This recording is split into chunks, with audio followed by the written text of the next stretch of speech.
Hello everyone and welcome back to Dental 101. My name is Zaini. Today we are back with another topic for you to discuss, which is frequently asked questions before you're about to begin your ADC Part 2 journey. Now we come across many students from different countries, from different parts of Australia, and there are a few common questions that are regularly asked, so hopefully these should help you out. So the first and foremost question that we regularly come across is, I've been a clinician overseas for maybe 10 years, 15 years, or X number of years, and I have been practicing for so long. So is it okay? Can I just go straight away and sit the ADC Part 2? Or do I need something to help me? Now, I know as much as we have experience, as much as we practice on a day-to-day basis, there is a lot of difference between working on real teeth versus working on the mannequin. And also the criteria that ADC is very specific and they request us to follow is quite different from what we do on a day-to-day basis. So personally, I would definitely recommend getting a course.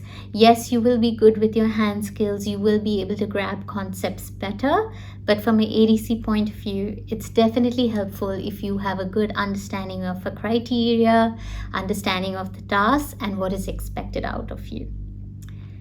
Second most common question is, now somebody says, I am just a fresh graduate. I've just finished my BDS or my degree. And is it the right time for me to sit the ADC? So as we say, there is never a right time or a wrong time. But if it's something that you want to do, and another advantage with being a fresh graduate is that a lot of the information is very fresh in your mind. And sometimes it can be very hard when you have worked for a long time and gotten used to techniques and doing things your own way. So then there comes a time when you have to unlearn a lot of things to learn things from an ADC perspective. So as I said, there is never a right time or a wrong time. If you are ready to sit the ADC, then that is the right time for you.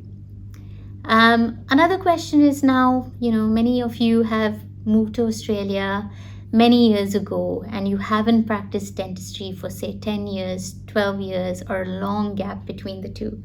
So what do? Is it bad for you that you want to get back into dentistry at this point?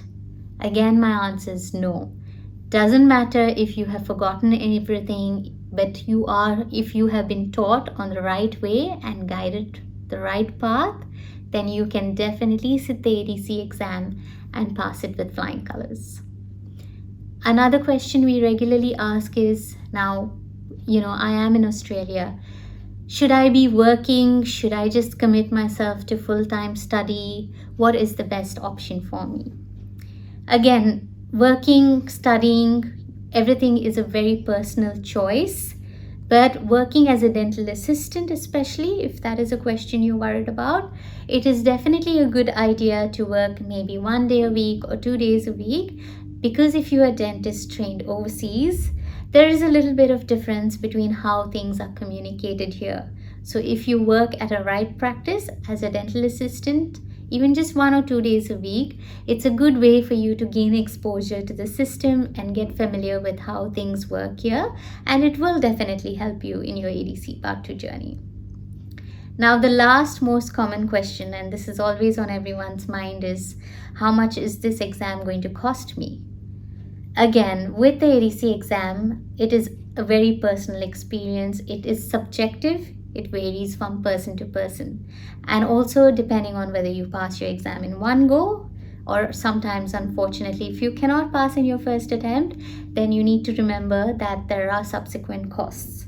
So apart from your cost of the exam fee, which is publicized on your ADC website, just be mindful, there is a range apart from that, but it is also depending on each person. But you will have additional costs. Definitely taking up a course will be very helpful for you so that you are guided on the right path, but they come with a cost too. Apart from that, you have to purchase your own materials, your home setup. If you are living interstate or overseas, be mindful of the travel, be mindful of your stay. These will add to the expenditure.